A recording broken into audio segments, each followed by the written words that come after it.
Welcome back, and up on the list is the next Earl Canard, and it came to my attention that the last time I pronounced the name wrong, and I want to apologize to every French person in the world that got triggered by it. So today we are going to be covering the Dassualt Rafale.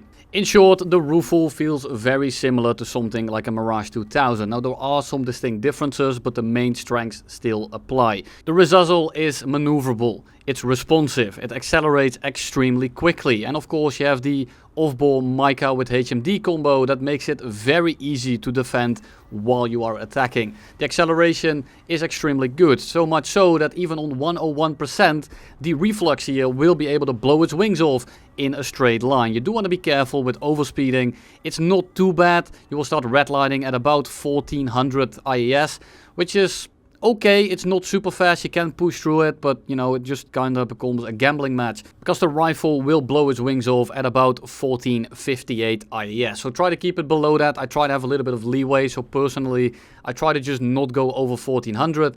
If I really need to, I will, but you will be seeing me use the 101% afterburner a hell of a lot. And the next thing you'll see me use a hell of a lot is going to be the terrain. Because you are so maneuverable and because in the short-term engagement you're able to whip around very quickly and just kind of slap your cock on their face, I like to just stay at closer ranges. The MICAs don't have the most amount of range, so it's a good idea to keep the engagement short, and using terrain is absolutely perfect when it comes to that. Now here, we shoot a missile at the guy, we go into the terrain, he uses the terrain as well, and now he starts coming into us. But at this kind of range, the MICA is vastly superior to something like an AIM-120, and we just kind of slam him out of the air. Now here we're trying to multipad, using the terrain, we get set on fire. It takes me a little bit to realize that it's actually my fuel tank. And, you know, when your fuel tank is on fire, you should probably think about dropping it. So we drop it, it flies through our wing, and then we start engaging the Su-27. Now my plane is absolutely hammered, but it doesn't matter because we have a mountain in the way, and we have a MICA. So the MICA EM just kind of slams him out of the air, and we manage to get back to base after like limping around for 6 minutes. Then we take off, and that's really the rest of the match. This right here is trademark MICA gameplay. Is it very interesting? No, not really, but it's extremely good at it, as well as just notching and staying defensive. Here I'm trying to keep him on the off-bore, outer circle, we get a lock, very easy for me to turn out. He could have done the same thing, but he gets a little bit too greedy and he gets dicked out of the air.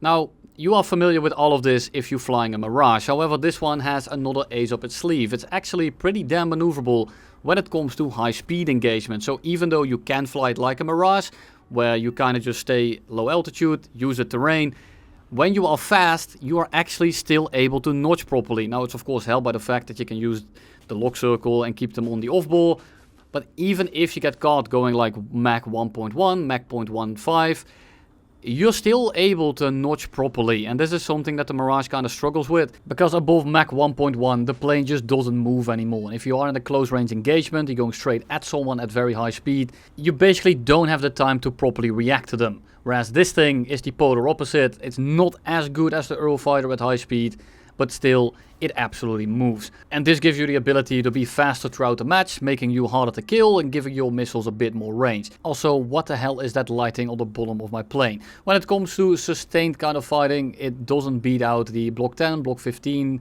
F-16s, the Eurofighter and the Gripen.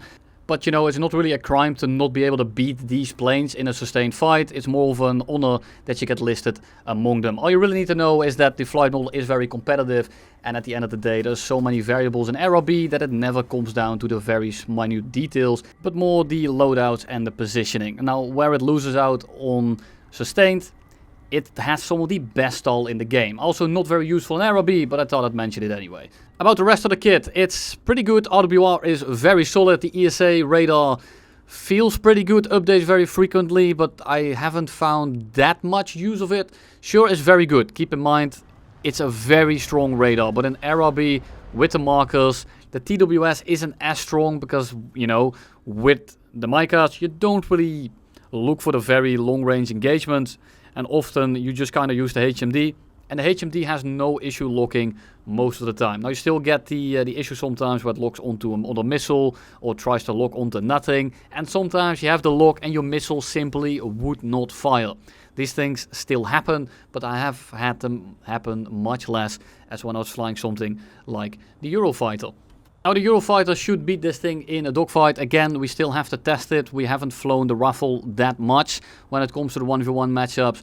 But I do want to talk about the gun real quick. It feels very hit or miss. The rate of fire is obscene. We have 2500 rounds per minute and you have no tracer. So if you try to get a feel for the lead, you're gonna waste all of your ammo and the damage is extremely hit or miss. You either absolutely implode people out of the air or you get whatever you are seeing on the screen right now. As well as the incredible servers that we have on patch day, where the entire lobby crashed into the ground in this match right here. We went back to the hangar and about 20 seconds later we got a pop-up that we had finished the game. I forgot if it was a win or a loss.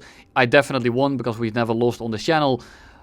But yeah, that's a bit of an issue. And then the last major issue that I have with this thing is going to be the flare amount. You only have 32 flares. You have a lot of chaff, more than sufficient. But the flares here are a bit of an issue. 32 when you have to deal with R73s, AIM-9Ms, R27 ETs, Magic 2 sometimes, when you do get the occasional mixed match or you have to fight China. And it's not enough. At this kind of BR, this is not enough. But flares, you know, I'd rather have more chaff than flares in the current meta, because most people are running full Fox 3 loadouts. So it's not that much of an issue most of the time, but it's certainly a pretty big handicap. Now let's take a look at some actual full games now, because I've yapped for 6 minutes about the Dassualt Rafale, and you know, at top tier, at the end of the day, it's all kind of the same thing. Now, the nice thing is that the Rafale actually flies pretty differently to the other top tiers together with something like the Eurofighter, and that's just because they bring more power creep. That's unfortunately just the truth of it. Now here, we go in, we get some kills, and then we simply leave. I thought there was a guy behind the mountain here, and I'm also trying to get rid of the missile that has been shot my way. But then Hazy starts engaging other people around the other mountain, and he has them spotted, he's flying away from them, and a little bit of teamwork goes a long way. And when you have people chasing you, and you know that you have a teammate or perhaps a squad mate around that is able to help you, setting them up is incredibly important to win these kinds of matches. Right here, the Gripen comes around the corner. I'm already kind of pre-notching, but he doesn't have the ability to shoot at me anyway, so he gets sent back to the hangar. We then go for the other guy, we multipad the missile and kind of go off-board here as well. Eurofighter is also dead, he is severed, and now we loop back over to gun down the Gripen. And again, I have no missiles. When I start gunning him, I better hit him because I don't have that much ammo. You saw the F4F earlier, he just imploded. And here, we try to get the shot, and without the gun sight, I have no idea where this gun goes. Luckily, Hazy is here to slam him out of the air with a MICA, and we go straight into the other match. And these matches, and especially this map, are your bread and butter, where you can kind of just fly around and mountain shark. Now personally, I have Golden Heights banned, and funnily enough, there's a second Golden Heights, just one without air spawns, which means that you are going to get it regardless. At one point I got it 7 times in a row, was absolutely getting sick of it, so you decide to ban it. Guess what? You'll just get it again in another variation. And why we don't have more map bans in the year of 2024, soon to be 2025, I have no clue, but it's really getting on my nerves, because a lot of these maps are just abysmal dog shit. Gripen there going super slow, not sure what he was doing. Second one comes in, we start notching here, don't have the time to actually off-bore him. So I go defensive instead of trying to return fire, because that just means that I die. We merge with him, we go quite a bit slower than him, so we should be able to get the shot. And this is exactly why I carry the Magic 2s. We lead the missile, we shoot it off, and he should be dead. Unfortunately he isn't. Second guy shows up on the far left, we just need to make sure that the Rafale, you know, when you are doing this kind of BVR combat, it's not really its main strength, but with the things that I said earlier, where the acceleration is good, it's able to maneuver at high speed, you are just able to do this kind of thing, but you still have to be careful and really respect the MAR here. You cannot just force yourself into an MRAN slinger, because they will outrange you, and the fact that you have a more maneuverable missile doesn't really mean anything past like 5-ish kilometers, because all of these missiles, once they are up to speed, once they have their heading, they are going to hit you. This is truly all about the close range engagements, and when it comes to long range, the missile just doesn't have the maneuverability anymore, it doesn't have the range and it doesn't have the speed, and it's much easier to defeat. So you do want to wait for people to kind of come to you like we do right here. We kind of just hold our ground, we try to hold the east to west line and just kind of camp the shore and let people come to us. And this is highly effective because the second they get within range, you can already pre-notch them. They are probably flying straight at you. And if they are actually going like Mach 1.2 and they are in something like an F-16, there's a very big chance that they don't have the ability to turn out in time. Is this the most fun gameplay? Sure, it is not, and this is not my preferred way of playing, and this is why you won't see me do this all too often, but it does work, and it's not bad in the slightest. Because this radar is cracked, the RWR is good, and the MICAs, if they do get in range, will absolutely slap them out of the air. So is this my preferred playstyle?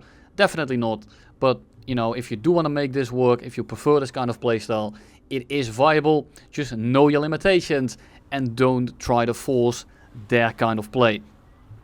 People are coming in here, I'm just defending my team from the backline.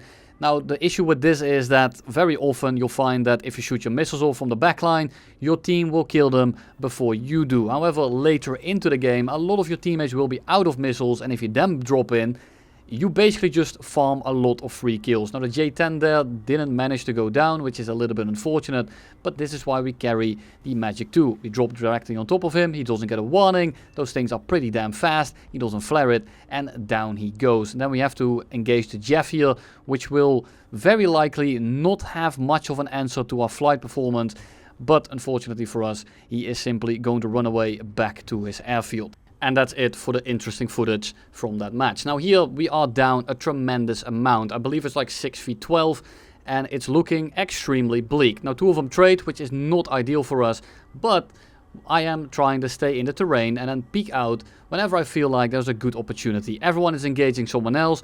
Everyone is looking somewhere else, so now I'm able to kind of come up, be the boogeyman, and Freddy Fazbear these guys right out of the lobby. We shoot a few missiles, we get a double kill, we notch his missile, we kind of turn the game into our favor, and now we need to be aware of everything around us, because now we are spotted, and all of China knows we're here. So I do want to make sure that I'm in the multipath just to be safe.